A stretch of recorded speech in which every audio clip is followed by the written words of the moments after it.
tudo bem com vocês? Estamos aqui para mais uma aula de Geografia. Vamos dar continuidade aos nossos estudos sobre as atividades agropecuárias no mundo. Lembrando que a gente está trabalhando desde o princípio do terceiro bimestre sobre esse tema. A gente já abordou aí vários pontos, vários sistemas agrícolas, a agricultura familiar rural, a agricultura familiar, aliás, a agricultura orgânica, a agricultura a partir de transgênicos, o uso de fertilizantes, revolução verde, deixa eu ver o que mais, enfim, vários temas já fizeram parte, já comporam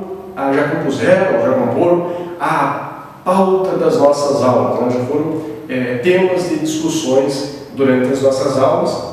E nas aulas mais recentes a gente tem trabalhado com a agricultura nos diferentes países do mundo, tanto naqueles países considerados como desenvolvidos, como naqueles países considerados subdesenvolvidos ou em desenvolvimento. E nós vimos até o presente momento, se deve lembrar lá até esse momento, a agricultura no Japão. Você deve lembrar que o Japão, as características do Japão, é um país minúsculo, 377 mil, 380 mil quilômetros quadrados de extensão, muito pequeno. É um país muito montanhoso, mas que tem uma produção bastante expressiva, uma produção agrícola bastante expressiva, principalmente quando a gente pensa a questão dos cereais, sobretudo o arroz, faz parte do hábito alimentar, do costume alimentar do povo asiático, e também algumas frutas, laranja, maçã, pera, uva, eles produzem em grande quantidade. Inclusive, boa parte desses produtos, frutas sobretudo, eles acabam exportando esses produtos para outras partes do mundo. É um país que conta com muitas tecnologias, um sistema agrícola bastante mecanizado. A produção agrícola ela é baseada principalmente em sistemas empresariais, vem crescendo cada vez mais a questão dos sistemas empresariais no país, entre outras características. Nós vimos também já a questão das atividades agropecuárias nos Estados Unidos. Veja, a gente está falando de duas potências mundiais, poderíamos enquadrar também a China nesse contexto, mas nós vimos os Estados Unidos, a agricultura, como ela é complexa, as atividades agropecuárias nos Estados Unidos.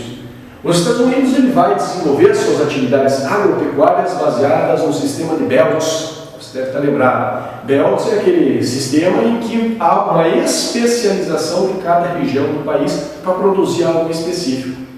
Então não vai se produzir, vamos imaginar que nem todo mundo conhece o território estadunidense. Então vamos usar como exemplo o Brasil.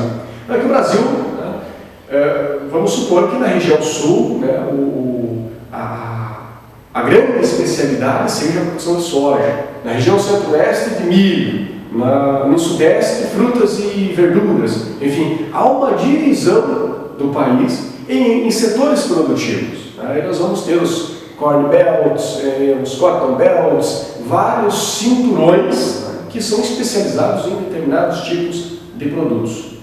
A agropecuária norte-americana, ela vai, quando fala norte-americana e estadunidense, ela vai se caracterizar principalmente pelo uso também de muita tecnologia, muita, o que tem de melhor no mundo hoje está lá nos Estados Unidos, eles usam tecnologias muito avançadas, a agricultura de precisão é muito forte, e também você tem cada vez menos trabalhadores rurais. Trabalhadores rurais, aqui quando eu falo, pensem no seguinte: o sujeito que vive no campo e trabalha, trabalha no campo e a sua subsistência, o seu ganha-pão, o seu modo de vida está relacionado. Ele vive e trabalha no campo.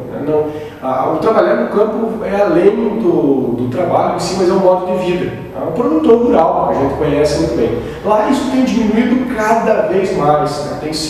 Esse modelo tem sido substituído pela agricultura patronal. Então, inclusive, pequenas propriedades, que muitas vezes nem são tão pequenas, propriedades que são consideradas pequenas, mas tem lá 50, 100, 150 alqueires ou hectares. Eu acredito que você tenha noção de tamanho de alqueires e hectares. Muitas vezes essas propriedades elas acabam sendo suprimidas, elas são compradas por quem tem uma quantidade de terras ainda maior, né, e essa pessoa acaba ali trabalhando toda essa região de terra. Então tem crescido o número de grandes propriedades e tem diminuído o número das pequenas propriedades nos Estados Unidos. Isso nas últimas 2, 3 décadas. Nas últimas 2 décadas, esse processo ele vem sendo muito evidente, né? E a transferência das pessoas do campo para a cidade. Ora, as pessoas não têm mais como trabalhar com a terra, ou não é mais interessante, não é lucrativo por vezes, as pessoas acabam migrando para o espaço urbano. Então essa é uma característica marcante. A outra característica também muito forte dos Estados Unidos é o investimento por parte do governo nas atividades agrícolas, né? Um conjunto de políticas que são conhecidas como Farm Bill, que também funciona como um processo, uma espécie de protecionismo do mercado interno. Então eles tentam fomentar o desenvolvimento agrícola o máximo possível, né? E o país vai ser autossuficiente em muitos produtos, não vai precisar importar de outras nações. E claro que também os Estados Unidos ele é um país exportador. Ele só perde, né, os Estados Unidos, o país só perde para a União Europeia. Né? Nenhum país consegue fazer frente aos Estados Unidos quando a gente pensa em exportação agropecuária. Somente a União Europeia que ultrapassa. O somatório dos quase 30 países que formam a União Europeia. Então é muito importante as atividades agropecuárias dos Estados Unidos, embora que você deve lembrar que o setor é responsável por apenas 1% do PIB. Tá? Isso mesmo, você veja que eu estou aqui falando já há um tempão aí a respeito do tanto quão forte é a agricultura e a pecuária norte-americana, estadunidense, e todo o setor é responsável por apenas 1% do PIB do país. Né? Muito pouca coisa, né? Se for compará-lo com todos os outros setores, principalmente o setor industrial. Pois bem, em relação à União Europeia, que é o nosso objeto específico de estudo aqui, como é que é a situação das atividades agropecuárias na União Europeia? Não é muito diferente do Japão, não é muito diferente também dos Estados Unidos. Há um incentivo muito forte por parte dos governos dos países para desenvolver essas atividades. Existem países que têm a sua economia historicamente baseadas na agropecuária. Aí poderia conseguir citar algum país? Tá? Certamente você deve lembrar aí da Espanha, Portugal, da Itália também. São países que têm ainda hoje uma dependência bastante grande em relação aos produtos agropecuários. Né? Boa parte da economia dos países são oriundas desses produtos, né? Desse setor. Né? É claro que países também muito industrializados, como é o caso da Inglaterra, como é o caso da Alemanha, principalmente, Países Baixos, mesmo a França, também são importantes produtores agropecuários. A França também, a gente não dá muita importância para isso. A França, você sempre lembra lá da indústria naval, da indústria automobilística, aeroespacial, mas você não lembra que a França é muito forte no campo agropecuário. Tá? Claro que o sistema, principalmente pecuário, é diferente. Tá? Aqui no Brasil, por exemplo, nós temos majoritariamente, em outras partes do mundo também, majoritariamente o sistema extensivo. Tá? Lá predomina o sistema intensivo. Então, muitas vezes, a soja que eles compram, o milho que eles compram de outros países, é para alimentar o gado em sistema de confinamento. Tá? A lógica lá é a distribuição espacial, o arranjo espacial do espaço rural é diferente das outras regiões, dos outros continentes. Tá? Veja, a Europa ela é pequenininha, é bem pequena, é menor, inclusive, do que atualmente a gente vê nos mapas. Tá? Lembrando lá da projeção do mercado, aquela história toda, a Europa é um continente muito pequeno. Então você não tem grandes propriedades de terra, não é comum. Né? O latifúndio, embora ele até possa existir, né? O que predomina no território europeu, o que sempre predominou, na verdade, são as pequenas propriedades, Né? Então, o produtor rural é que tem lá um pedaço de terra que produz nessa área. Então nós temos lotes de terras menores.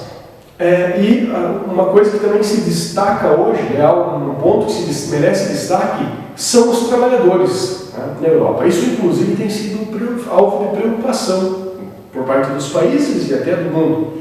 A maior parte das pessoas que vivem e trabalham no campo hoje na Europa, 2020, vamos pontuar aí 2020, são pessoas que já passaram dos 50.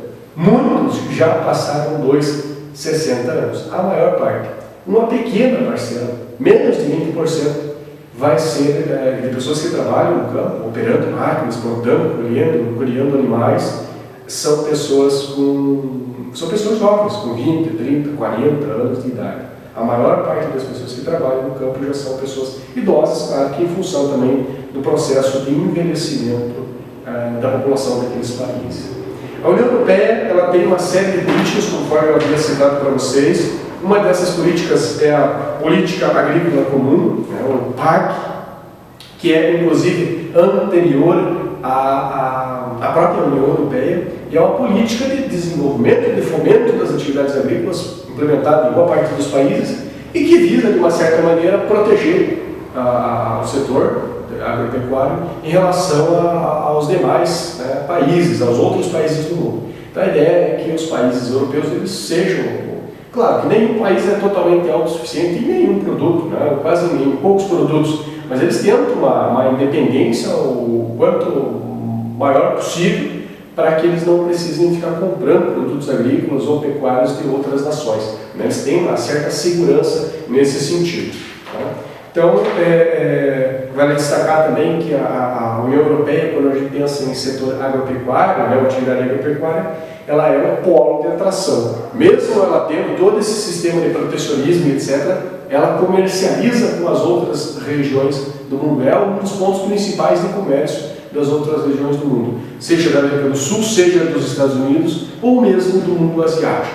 Tanto no que se refere à venda, à exportação, como também à importação. Você consegue consultar isso no mapa 18 e 19 do teu material didático, página 18 e 19 do capítulo 20. Você consegue ter uma plena noção disso que eu estou falando. Você consegue analisar ali o mapa na página 18, que aborda justamente a questão das exportações agrícolas da União Europeia, claro, fixadas para o ano de 2015, tem uma diferença de 5 anos, mas a dinâmica permanece, é muito semelhante, e as importações agrícolas para o ano de 2015 também da Europa, então, da União Europeia. Então, ali a gente consegue analisar que Estados Unidos e América do Sul foram os principais mercados da União Europeia, tanto principalmente no que se refere à importação. E exportação, eles exportam principalmente para o mercado asiático e para os Estados Unidos. Tranquilo, pessoal? Um abraço a todos e até a nossa próxima aula.